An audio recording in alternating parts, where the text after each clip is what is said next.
Hello and welcome. Thank you so much for joining me here on Bright Talk. I'm Deb Calvert, and I want to cover just a couple of logistical things for those who are not familiar with Bright Talk.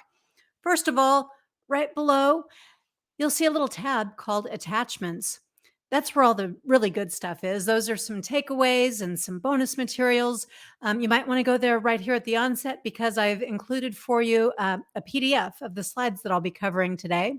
For those who like note taking, have at it. You'll also see an invitation to connect with me, and I hope you will, over on LinkedIn. I'm Deb Calvert, and my company is People First Productivity Solutions, our e-learning platform where we do interactive presentations as well as on-demand content. That is People First Leadership Academy.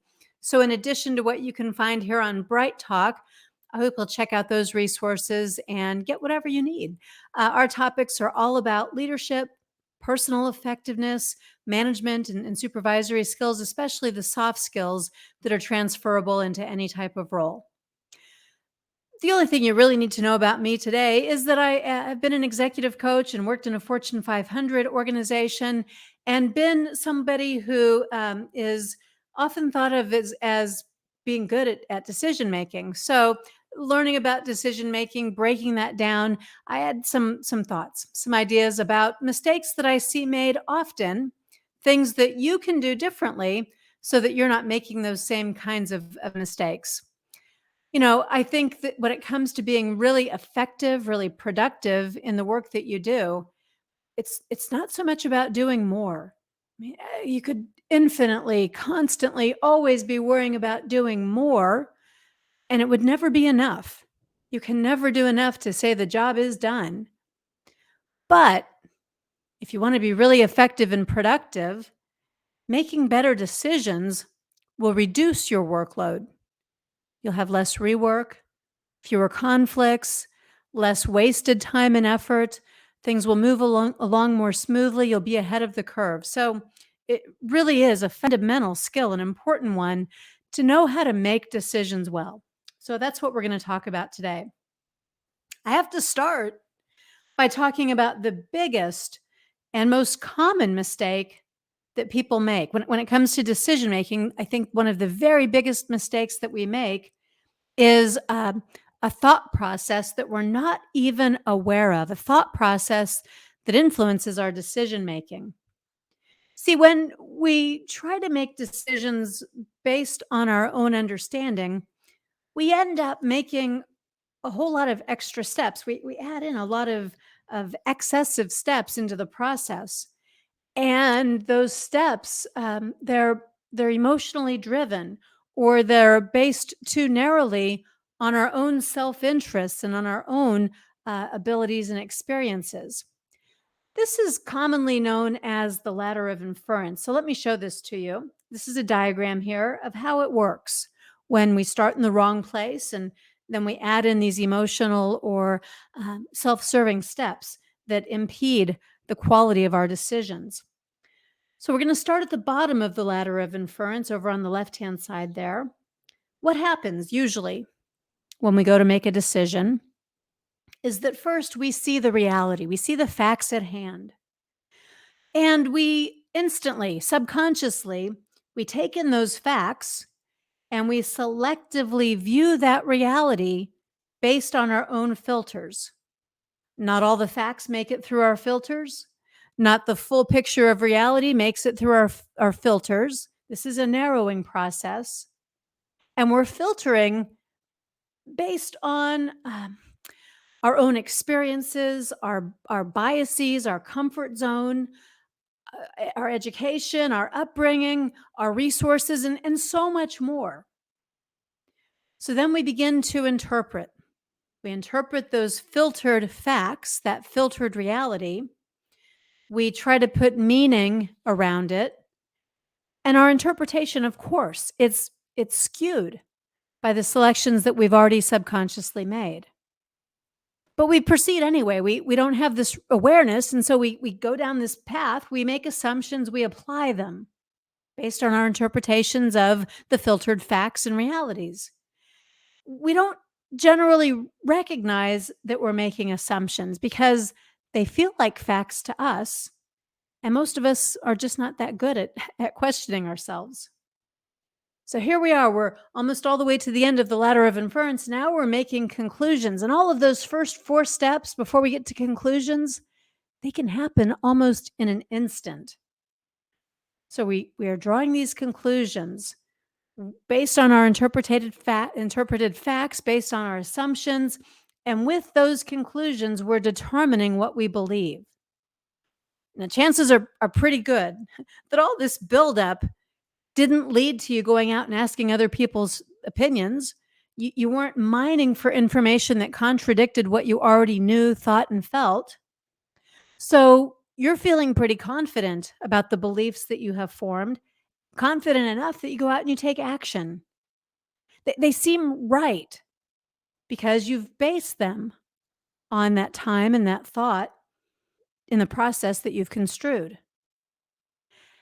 And frankly, this can very easily become a vicious circle because now you go out and you defend your actions. You repeat the process based on your previous actions. You continually narrow down what you select, and it becomes self limiting. So, to recognize this in yourself and to avoid making the mistakes that come in the ladder of inference, you have to challenge yourself. Why am I here? How did I get to this conclusion? What have I missed? I'm going to encourage you right now to try something. Think about a decision, any decision that you've made and later regretted. Now, as you think about the regret, walk through that ladder of inference and see if you can trace the steps you took up this ladder and where your decision quality was compromised. And with that self awareness, you now have a tool that can help you make better decisions in the future. You can try part two, right? Think about now a decision that you're considering, one that has not been fully determined, a decision that's pending. And you've already been on this ladder to some extent. That's unavoidable. But you can retrace your steps before you get all the way to actions and beliefs. Retrace your steps.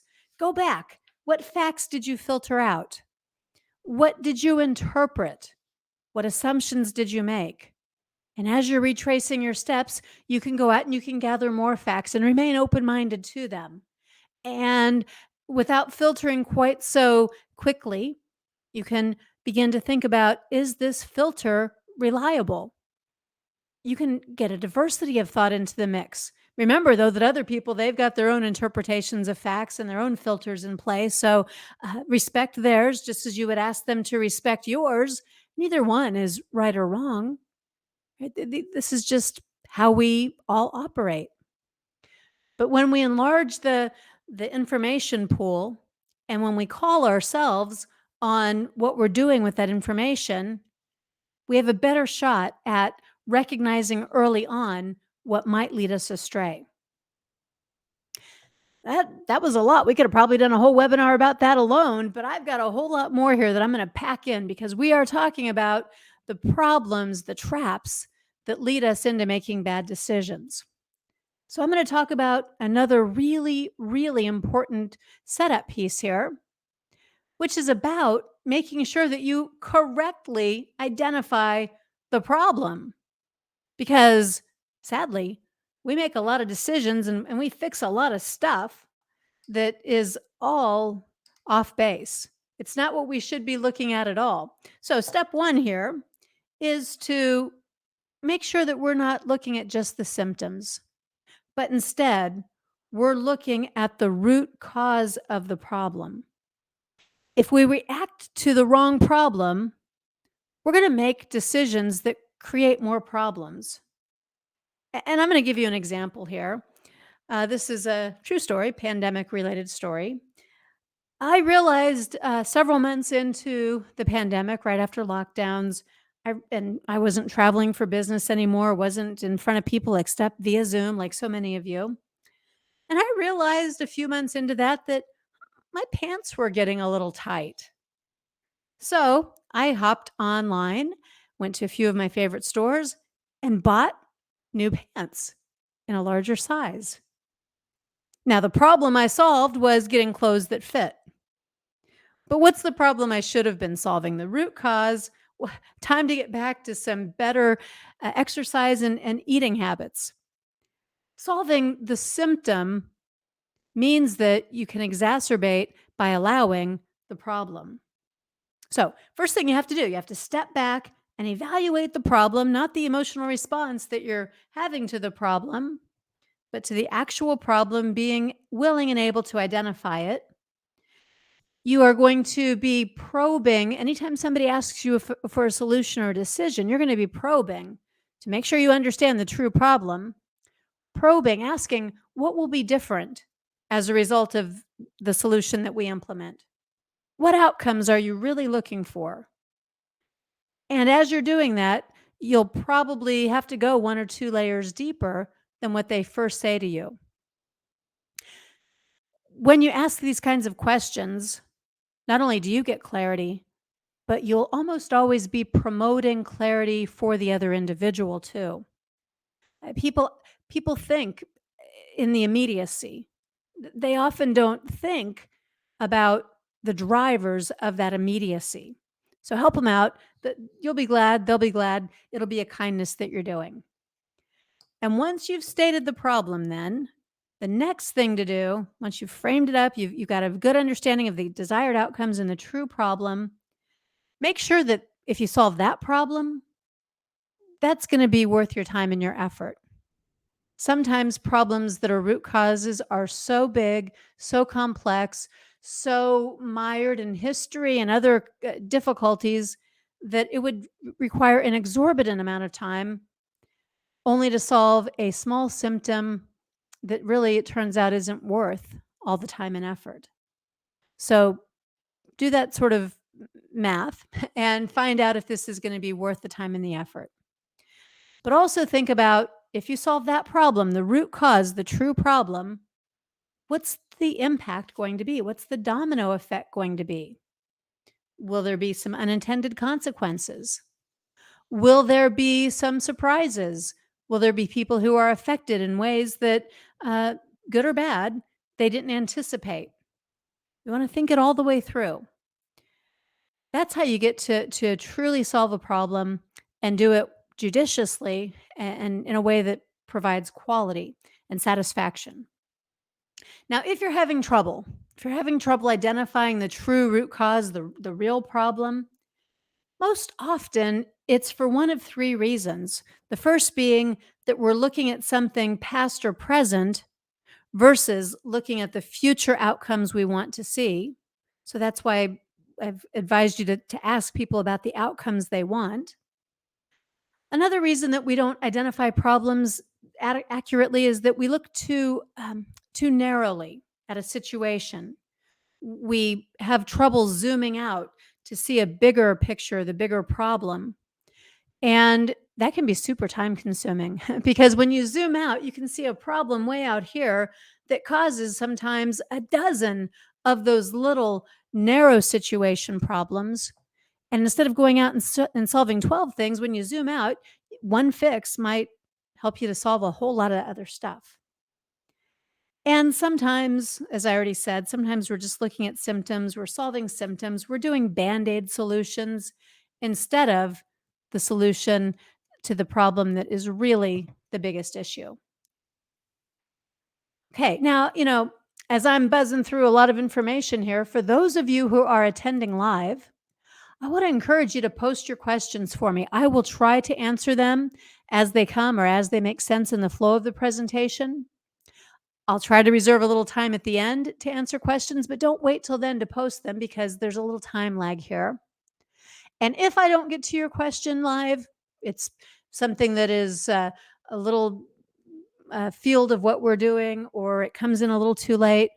For those attending live, I will email you and give you a direct answer at some point in the future. I apologize for those who listen on demand. I can't circle back to every single Bright Talk because they're available for years and years on into the future. I can't circle back and find those new questions. So what you'll do instead, remember, you're already going to connect with me on LinkedIn. I'll give you my email address at the end, but one way or another, just reach out to me. We'll get your question answered. But I am going fast, so post those questions as they come to you so you don't forget them. All right, let's talk about another thing that you can do that will help you to make better decisions, and that is to develop a discipline of setting decision criteria.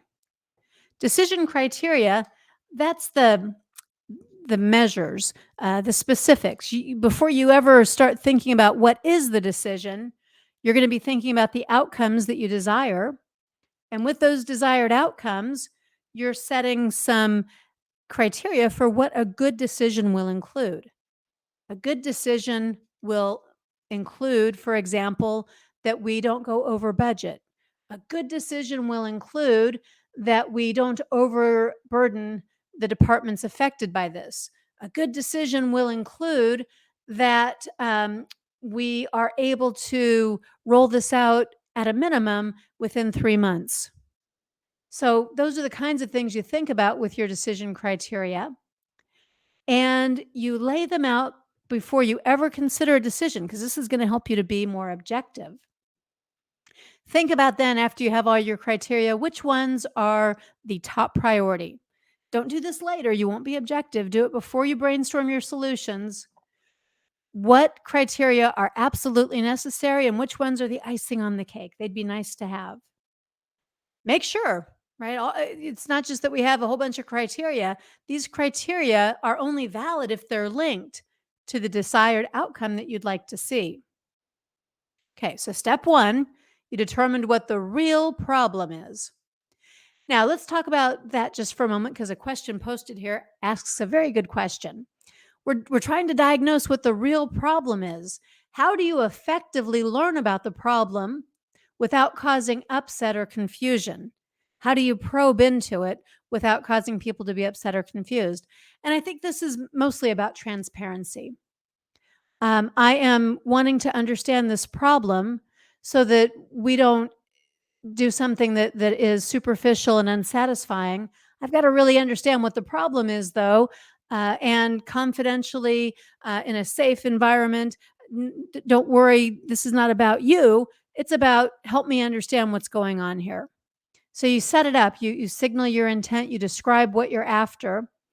If you ask questions that are probing without that context, that's what makes people nervous. It sounds like you're trying to get the goods on somebody, or it causes people to wonder, what's this all about? And people, we make stuff up. Nature abhors a vacuum. If we don't have context and understanding, of course, we personalize it and begin to think it's something bigger or different from what it's intended to be. So be sensitive, empathetic, and transparent when you're looking for information. And as you're setting those criteria, make sure that they're not too subjective. Make sure that they're not going to be something that after you are looking at solutions, you can have massive debates about, does it or does it not meet the criteria? The criteria are supposed to help you be objective, not to introduce even more subjectivity into this process.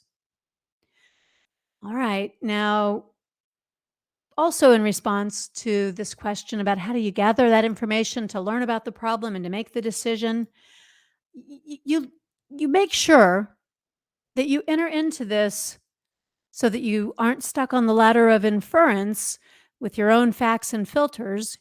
You make sure that you deliberately go out and seek information, a diversity of information that will help you to look at all angles of the problem. If there are 6 departments and 40 people involved in the problem or affected by the problem, you go out and talk to all 6 departments, not just to the one that you work in. You don't necessarily have to talk to all 50, 60, whatever people it is, but you need to be able to have a representative understanding so that you don't unduly burden the group that you've neglected.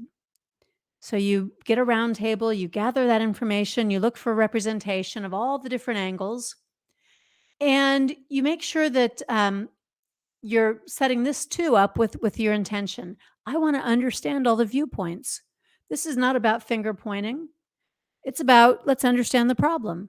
Let's collaborate on gathering the information to define the problem so that good decisions can be made.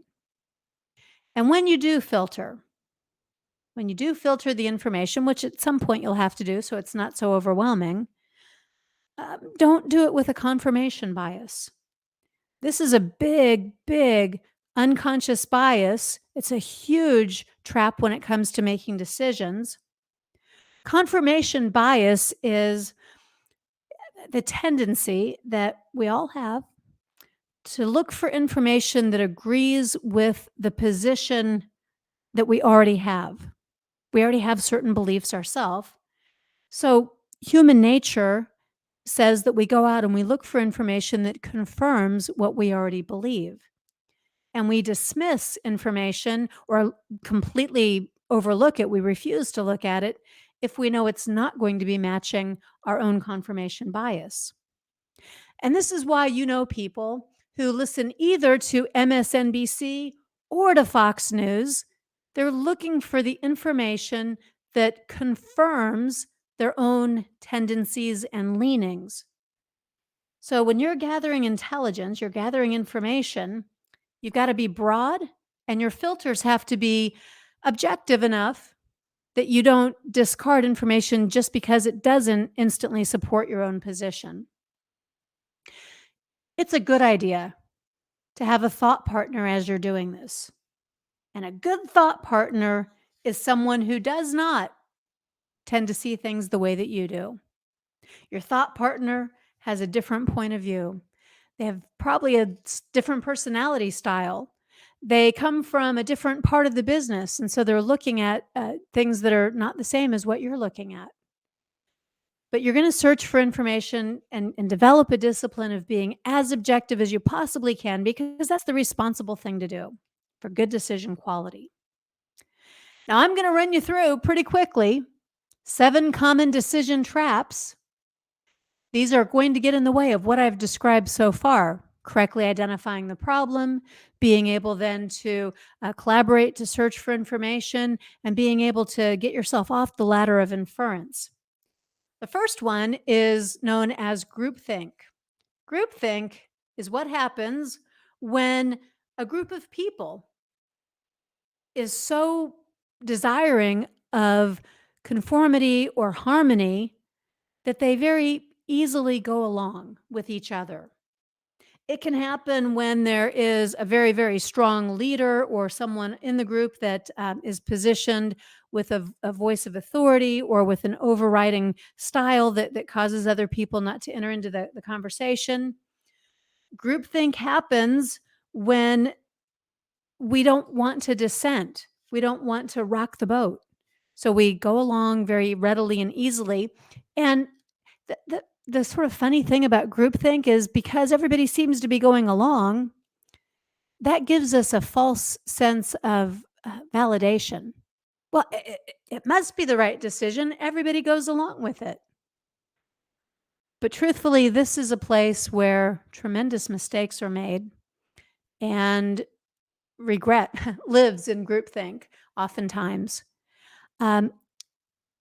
If you have a group that has excellent harmony, you should be encouraged to introduce conflict, not unproductive conflict that rocks the boat and hurts the harmony, but because you have this harmony and this trust that's built up, it's actually a safer environment for the introduction of new ideas and for mining for conflict, for diversity of thought.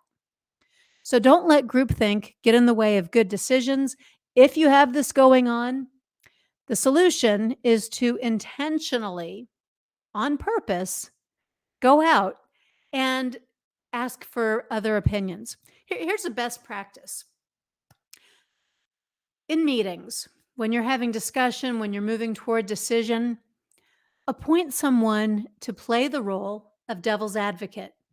Just like you might have a meeting facilitator, just like you might have a note taker, this is a role that somebody accepts. You might rotate it so everybody gets practice with it. The role of devil's advocate, this is the person whose job it is to put the brakes on when the groupthink is taking over and the harmony is carrying you away. Devil's advocate asks probing questions to poke holes.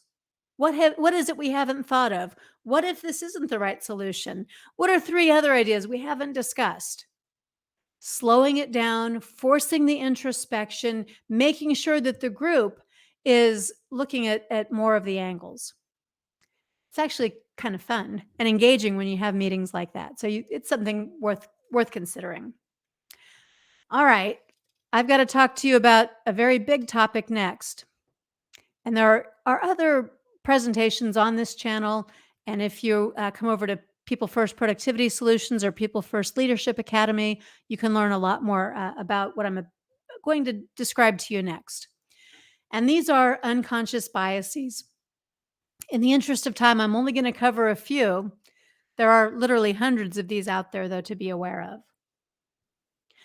The big, broad umbrella term of unconscious bias, that refers to the biases that we have, and we all have them no matter how hard you try not to.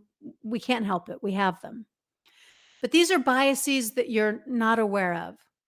They're biases that color your judgment, that steer your thinking, that cause you to have even sort of vague senses of comfort or discomfort in various situations.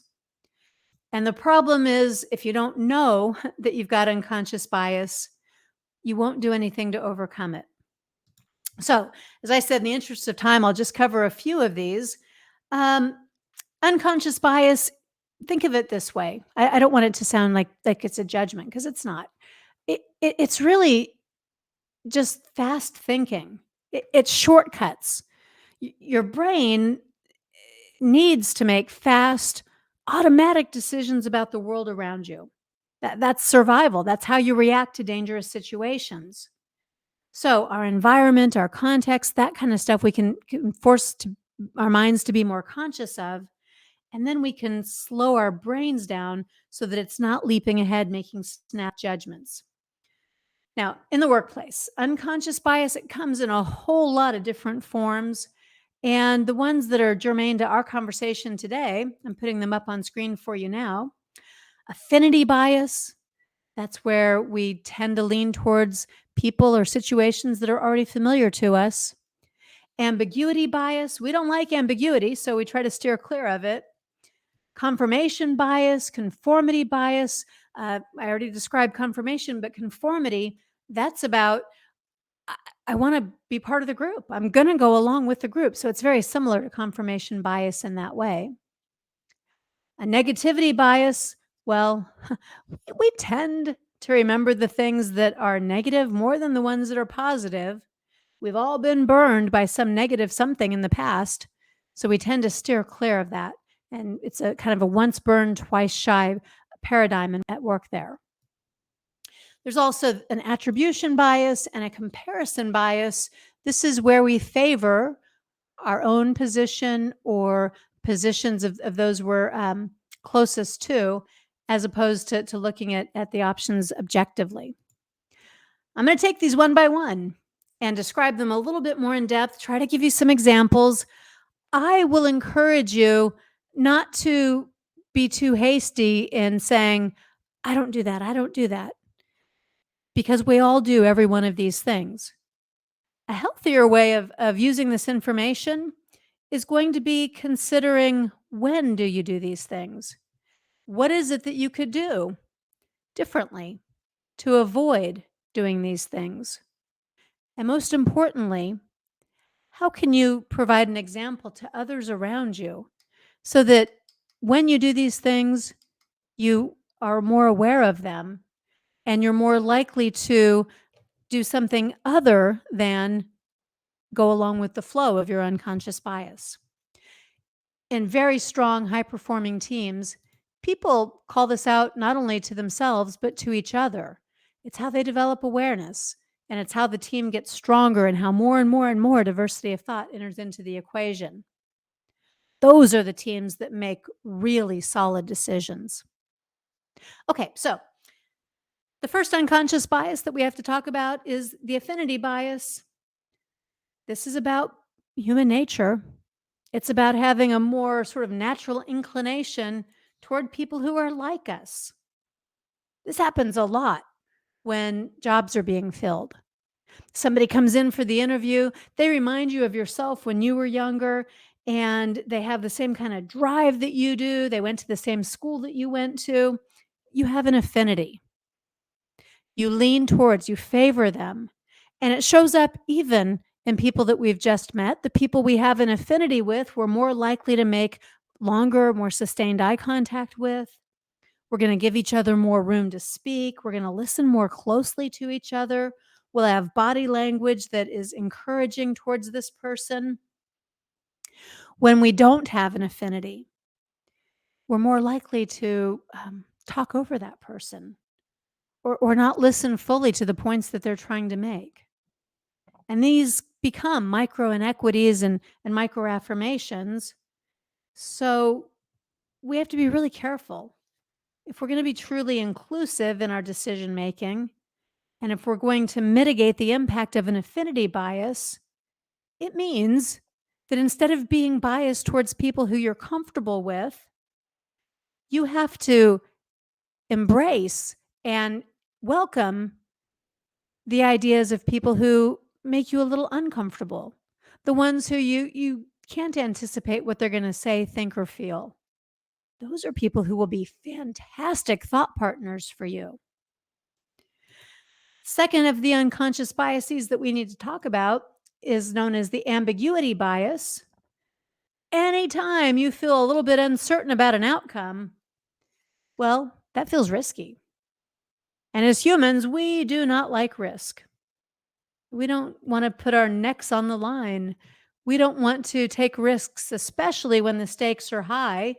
And sometimes the stakes are high means we're worried about our ego or our reputation. So ambiguity in those situations will cause us to play it safe. We'll make such small incremental change, if any change at all, that it won't be noticeable. It won't be useful. It won't be something that adds up to being a good decision. No decision or action is also a decision. And this will hold us back. It will compromise our effectiveness. An example of an ambiguity bias that's timely right now in the economic situation that we're in, it would be about how people invest their money.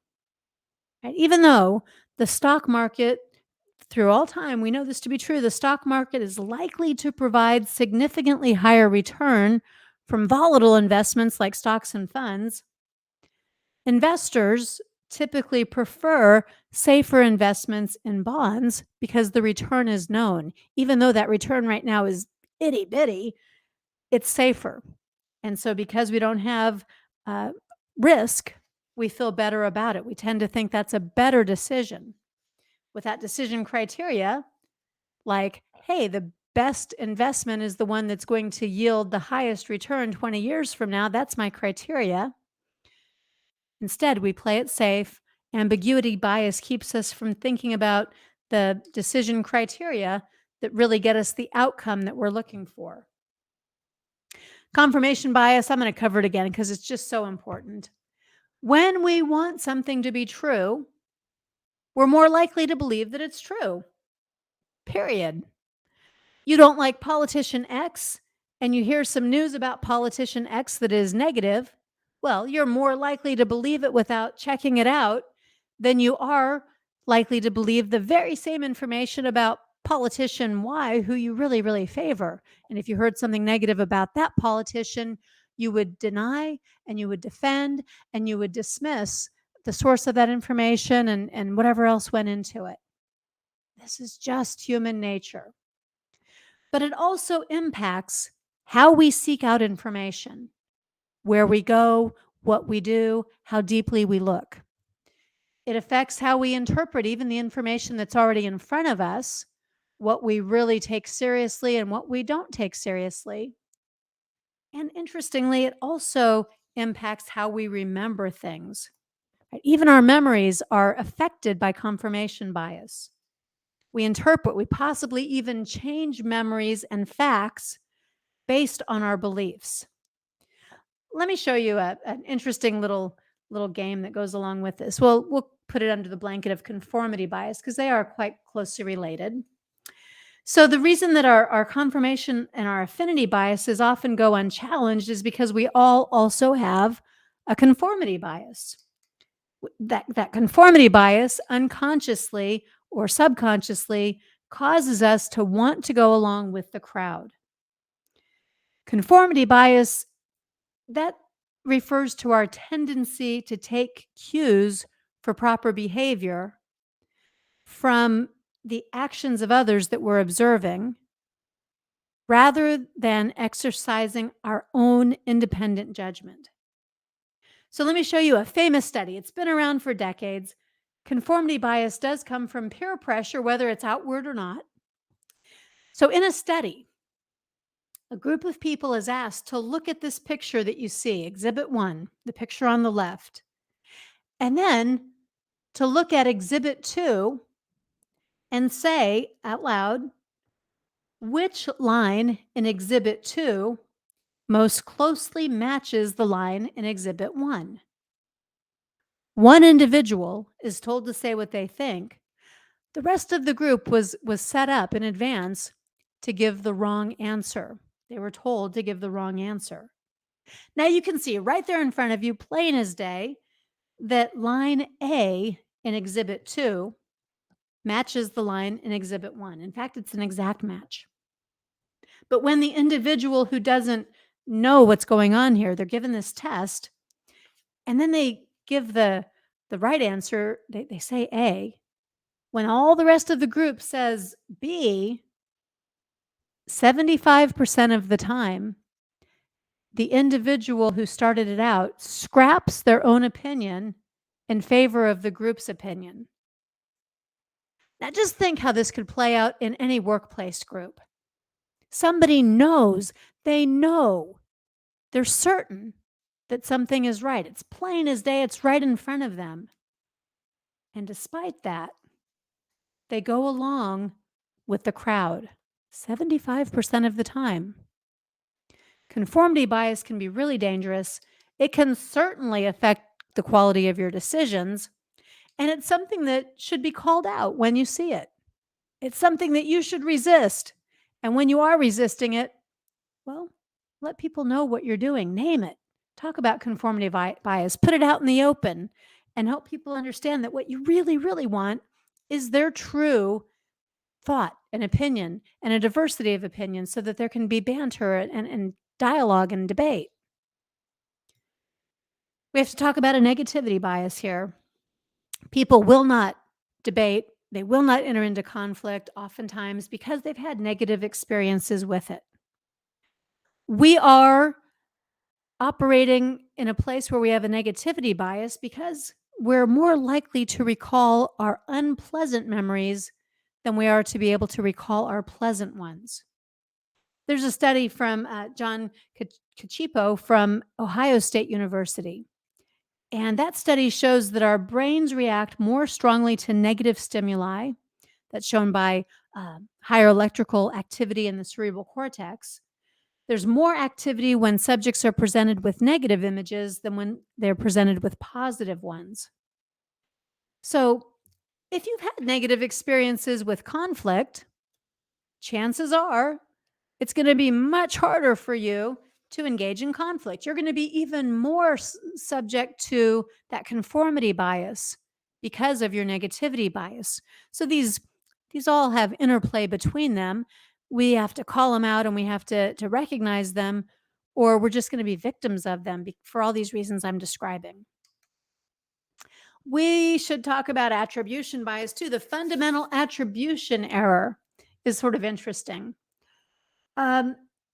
This shows up anytime we're evaluating others and we're using a standard for them that's different from the standard we use for ourselves. This little box model should illustrate this. I want you to imagine that you are driving down the highway and you've gotten a little frustrated because, all those bad drivers out there. And as you're driving, someone cuts you off. You immediately think, maybe even say with a string of 4-letter words, what you think about that person. They're an idiot. How dare they?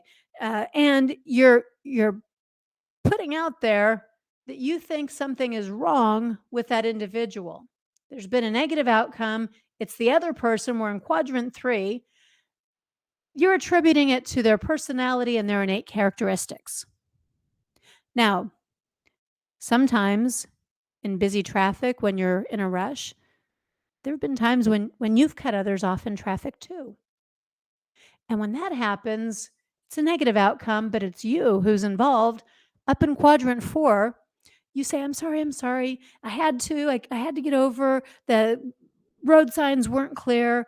You attribute it not to your personality flaws and innate characteristics, but to the circumstances or to bad luck. And we do the same when things are positive.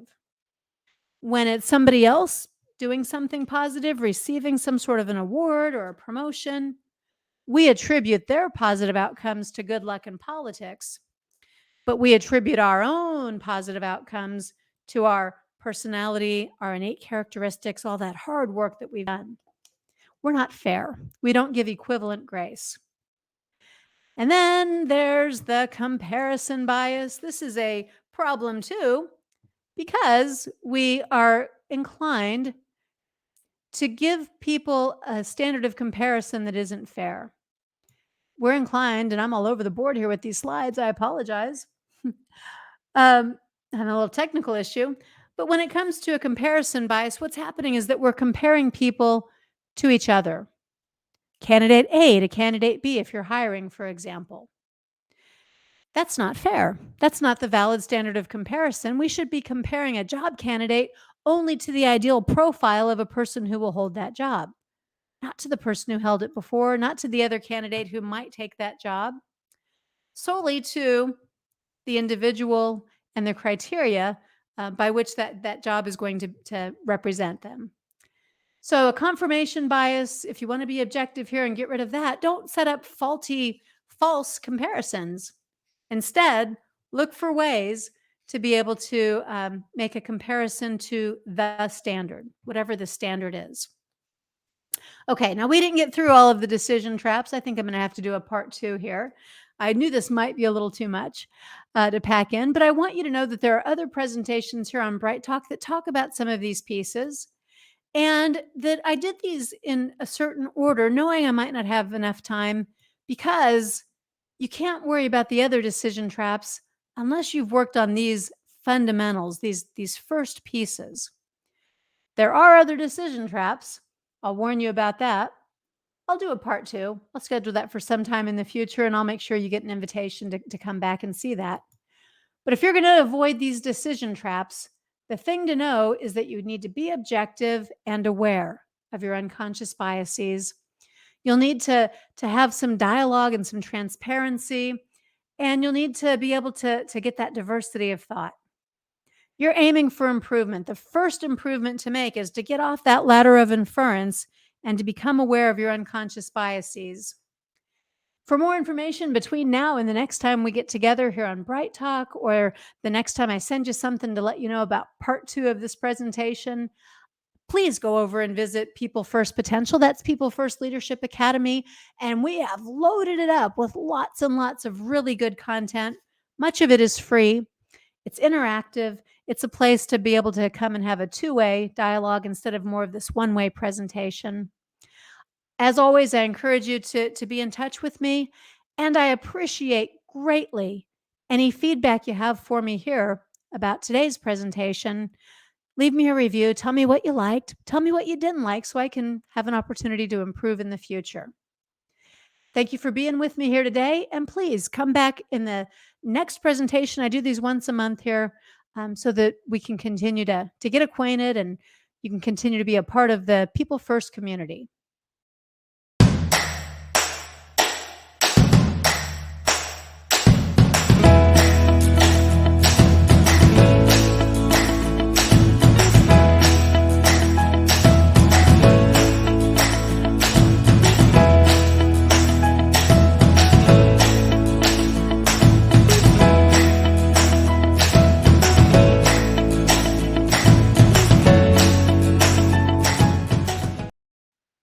See you next time.